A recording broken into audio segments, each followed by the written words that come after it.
Você sabe o que é velocidade? Como você pode medir a velocidade do seu time Scrum? Então confere esse vídeo aqui que eu vou te mostrar como. Bora lá!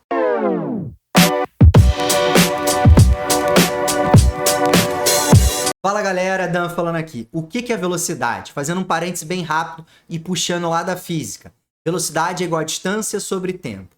Lembra da velocidade de um carro? Velocidade é igual a quilômetros por hora. Quilômetros é a distância e hora seria a unidade de tempo. A velocidade no Scrum segue a mesma lógica. Um exemplo bem simples para vocês pegarem. Qual que seria a velocidade no time Scrum? Seria a quantidade de itens que foram concluídos, atenderam a definição de pronto durante uma sprint. Quantidade de itens seria a distância. E a sprint seria essa unidade de tempo. Só que não é muito utilizado a quantidade de itens para construir a velocidade do time. Por quê? Porque você não pega as diferenças de tamanho entre os itens. Dessa forma, você considera aí que todos os itens teriam o mesmo tamanho, e na prática não é verdade. Então, para isso, muitos times utilizam o quê? Estimativas relativas. O que é isso? É você utilizar um sistema de pontos para você atribuir diferentes esforços, tamanhos e complexidades para cada item. Então, por exemplo, você, no início da sua sprint, iria atribuir para um item 2 pontos de esforço, para o outro 3 pontos, para o outro 5, para o outro 8, para o outro 13, por aí vai. No caso aqui eu utilizei como exemplo a sequência de Fibonacci como sistema de pontos. Então, no início da sprint, eu selecionei alguns itens para um sprint backlog, atribuí alguns pontos ali para eles e beleza, executei o trabalho ali durante a sprint. Chegou no final, eu vou verificar o quê? Quais itens que foram concluídos, atenderam a definição de pronto. Para esses itens, eu vou somar a quantidade de pontos, certo? Que foram concluídos dentro daquela sprint. Então, no final, o que eu vou ter como resultado? Durante a minha sprint, eu concluí 16 pontos. Então, a minha velocidade foi 16 pontos por sprint. Qual que é a ideia? Olhando uma sprint, fica parecendo estranho. Mas você vai olhar isso sprint a sprint. Então, numa sprint, minha velocidade foi 16 pontos por sprint. Na outra, foi 20 pontos por sprint. E aí, no longo prazo, você vai ter um histórico de velocidade do seu time. Para ficar mais claro, eu vou mostrar aqui um exemplo visual para você conseguir pegar essa ideia de velocidade. Mas antes, não esquece, segue a gente aqui, dá o seu like aqui nesse vídeo para a gente continuar trazendo cada vez mais conteúdos como esse para vocês. Vamos lá, olhando aqui na tela. Você tem no eixo X as sprints, certo? Sprint 1, 2, 3, 4, 5. E no eixo Y, na verdade, o tamanho das barras, você tem os pontos ali que foram previstos ou realizados. Como assim, Dan? Em amarelo, você tem os pontos previstos. Então, o time selecionou os itens do backlog do produto para o backlog da sprint. Esses itens que foram selecionados para o backlog da sprint já estimados, eles somavam um total de 18 pontos na sprint 1, por exemplo, que é a barrinha amarela, pontos previstos. Chegou no final da sprint, somente alguns itens, nem todos, cumpriram a definição de pronto, ou seja, não foram concluídos efetivamente. Então, somando os itens que foram concluídos, a gente só teve 15 pontos. Então, pontos realizados são os pontos equivalentes ali aos itens que realmente atenderam a definição de pronto, que foram concluídos, pronto para serem entregues. Beleza? Então, você vai ter isso a cada sprint. Então, por exemplo, na sprint 1, eu entreguei 15 pontos. O time, no caso, né? A sprint 2, 18. Na 3, 21. Na 4, 12.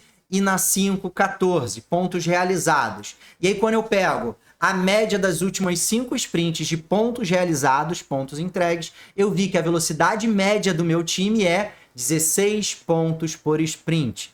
Por que isso é legal? Por que isso te ajuda no seu dia a dia? Imagina que você tem um histórico grande aí do seu time de velocidade e você pode utilizar ele, por exemplo, no planejamento da sua sprint. Digamos que numa determinada sprint o seu time, fazendo um parênteses rápido aqui, mesmo time, vocês estão utilizando o mesmo sistema de pontos há várias sprints, e aí o time chegou e estimou que iria entregar 40 pontos naquela sprint. E você fala, opa, você PO, você Scrum Master, você é alguém do time dos developers.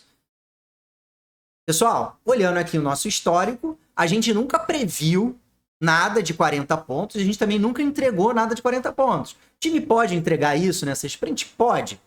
Beleza. Mas não é o que o time vem performando nas últimas sprints. Então, isso levaria a uma conversa do tipo, pessoal, vamos chegar no denominador comum aqui, priorizar o que é realmente importante para a gente bater essa meta da sprint. Então, isso seria uma fonte riquíssima para o seu planejamento da sprint. Além disso, isso serve de input também para o PO, para ele fazer um planejamento em direção ali à meta do produto. Ele tem mais ou menos a ideia, ó, nessa sprint aqui, a gente vai fazer isso, na próxima aquilo. Ele faz umas estimativas lá de esforço dele, tá? Porque essa estimativa de esforço que a gente está falando aqui, quem faz são os developers. Quem executa o trabalho é quem estima o trabalho que vai ser feito durante a sprint, beleza? Mas assim, isso serve para o PO também de mencionar quantas sprints ainda o time precisa para entregar uma determinada parte ali daquele produto ou algo do tipo. Então também uma fonte riquíssima para o PO.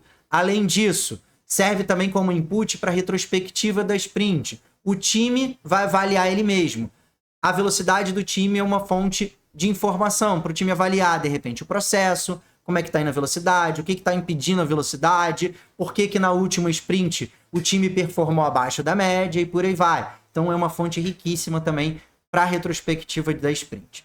Beleza? Tem alguns exemplos aqui mais comuns, mas a velocidade do time Scrum é uma fonte muito legal para você ter e consultar e ter no seu time. Lembrando, é uma estimativa relativa. A ideia aqui não é precisão. A ideia aqui é você avaliar um comportamento ao longo do tempo, desde que o sistema de pontos seja o mesmo e que o time seja o mesmo, trabalhando há bastante tempo junto. Beleza? Então, essa é a velocidade do time Scrum. Esse foi um exemplo que a gente viu prático aqui de como você utilizar a velocidade no seu dia a dia. Então, galera, para fechar aqui, velocidade é uma métrica muito importante que você pode utilizar no seu time Scrum. Ela não está no Git Scrum, ou seja, não é obrigado que você utilize, mas muitos times utilizam e fazem um excelente proveito dessa métrica para trazer o quê? Mais visibilidade para o trabalho do time Scrum, para o time Scrum avaliar a sua performance, melhorar a cada sprint, para estimar a capacidade do time para uma sprint e por aí vai. O que você não deve fazer quando você utiliza velocidade? Você não deve associar a velocidade ao bônus da empresa, por exemplo. Ah, eu quero que durante um trimestre o time mantenha a velocidade XYZ. Isso é errado, isso é um antipadrão, isso é uma não boa prática. Então não faça isso porque você vai ter efeitos colaterais, comportamentos não adequados do time, dado que você associou isso a um bônus da empresa, por exemplo. O propósito da velocidade é o time Scrum utilizar para ele melhorar como time, trazer mais transparência, mais visibilidade para o trabalho do time Scrum para que ele consiga melhorar as suas entregas, a qualidade das suas entregas, a sua performance sprint a sprint. Beleza?